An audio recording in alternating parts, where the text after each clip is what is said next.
par rapport à cette situation qui sévit encore? Merci. Alamine Senghor, tout d'abord, peut-être me permettre de présenter les condoléances du groupe Leral Média à la victime, puisque officiellement, on parle d'une victime. Et selon un communiqué du ministère de l'Intérieur, on parle de la découverte d'un corps sans vie d'une fille sur la plage derrière l'hôtel Ngor Diarama de Dakar. Et selon les informations, en tout cas officielles, du ministère de l'Intérieur, il s'agit d'une adolescente, une jeune fille âgée à peine de 15 ans et qui présente une blessure à la tête.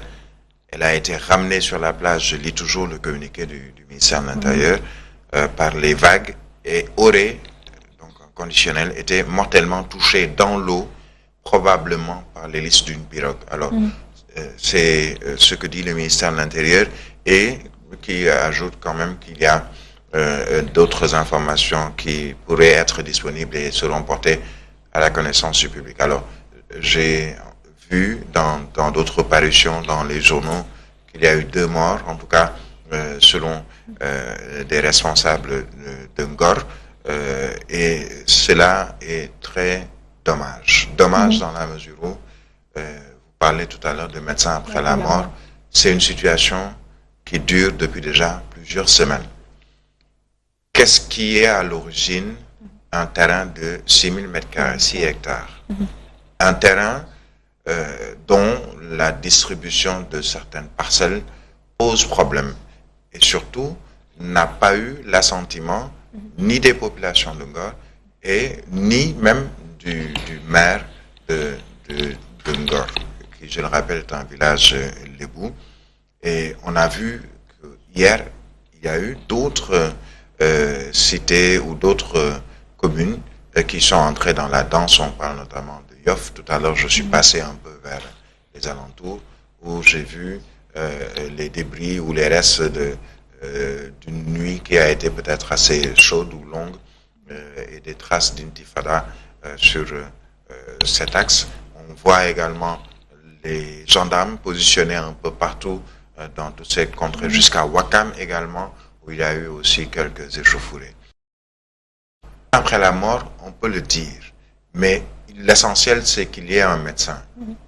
L'essentiel, aujourd'hui, c'est qu'il y ait au moins des discussions et des négociations, puisque, comme d'habitude, ce sont les conflits fonciers qui sont souvent à l'origine de ce genre de situation. On l'a vu, et ça depuis assez longtemps, dans d'autres régions du Sénégal, à Saint-Louis. On se rappelle également de ce qui s'est passé un peu vers Diamniadio et alentour. Et malheureusement, quand on dénombre des victimes, à savoir des morts d'hommes, en plus des blessés, puisqu'il y a eu également beaucoup de blessés, il y a des images que j'ai reçues de certains groupes WhatsApp, que j'ai vues dans certains groupes WhatsApp, où ce sont des blessures assez profondes sur le plan physique, mais également des blessures qui restent au plan psychologique pour les populations. Alors, le président a reçu jusque tardivement des dignitaires de la commune de Ngor ou du village de Ngor.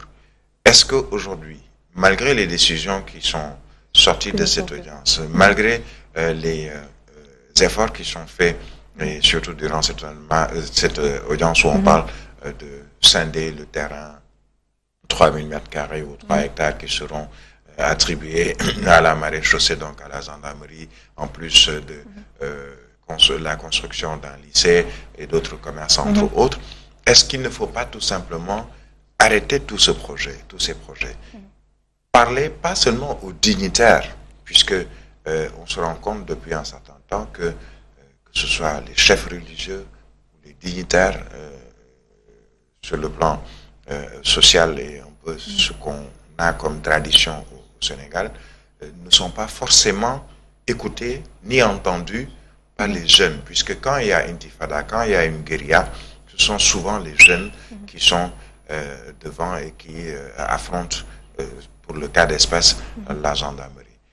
Pourquoi ne pas tout simplement stopper tout ce projet-là, trouver des personnes ou personnalités qui pourraient discuter directement avec les jeunes, et pourquoi pas que le président de la République, comme il a reçu les dignitaires de la commune de Ngor et alentour, qui puisse recevoir également les jeunes. Comme on le dit souvent, toutes les guerres se terminent par une discussion et autour d'une table. Qu'ils puissent discuter avec ces jeunes, que les dignitaires également servent de relais pour aller vers ces jeunes. J'ai vu que le maire également a appelé au calme, à la sérénité, le chef de l'État qui appelle au calme et à la sérénité. Autant arrêter le projet, même si l'État, il faut le rappeler, doit rester fort sur ses engagements, sur ses projets, mais qu'on arrête le projet, le temps de trouver une solution qui pourrait satisfaire tout le monde et éviter justement ce bain de sang.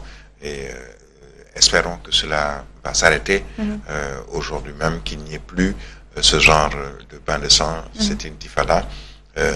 Hommage quand même à la gendarmerie. Je tenais vraiment à le rappeler.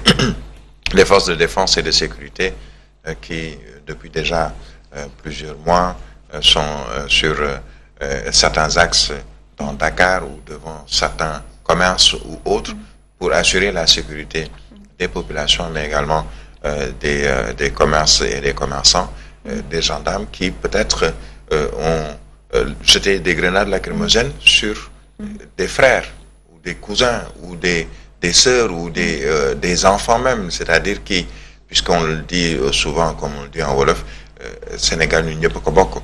Donc, c'est un hommage peut-être à ces gendarmes. Je sais qu'il y a ce qu'on appelle une raison gardée par rapport à la gestion de ce genre de manifestation. Gendarmes comme policiers savent comment gérer une manifestation. Ils l'ont appris et ils sont sur le terrain d'opération depuis un certain temps, au Sénégal en tout cas.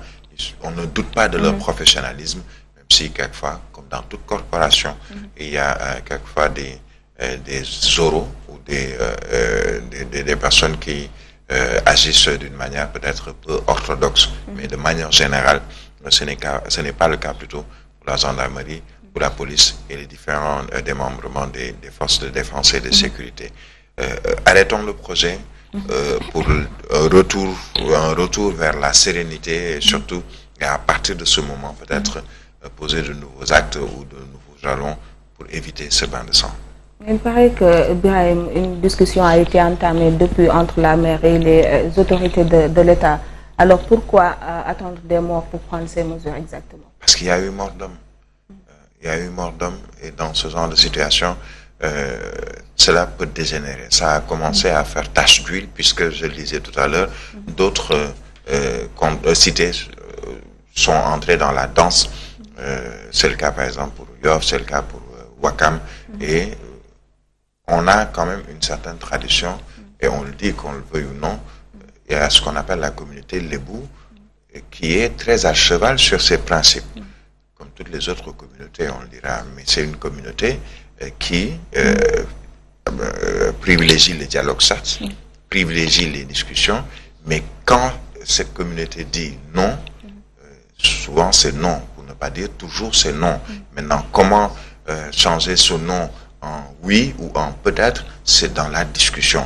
Alors, il y a eu des discussions depuis un certain moment, mais est-ce qu'on a discuté avec ceux avec qui on doit discuter? Je disais tout à l'heure, par exemple, il faudrait que les jeunes soient mis au devant, que les jeunes puissent s'asseoir, pourquoi pas avec le président de la République ou quelque autorité qui a peut-être une certaine autorité, excusez la répétition, dans cette situation, pour discuter directement avec les jeunes, puisque ce sont ces jeunes-là qui sont dans la rue, ce sont ces jeunes qui jettent les pierres, ce ne sont pas les vieilles personnes ou les mamans dans les maisons, mais ce sont ces jeunes qui peut-être ne font que suivre un mot d'ordre qui peut venir de la concession, qui peut venir de la famille. Ça peut être le papa ou le maman qui laisse peut-être son fils ou ses fils ou ses neveux sortir pour aller affronter les gendarmes. Pourquoi ne pas discuter peut-être avec les représentants de ces jeunes pour trouver déjà une solution transitoire,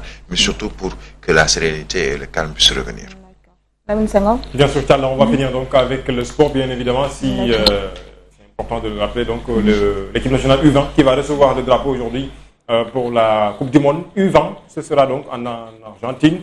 On va donc suivre cette information de ce soir, donc au niveau de la primature.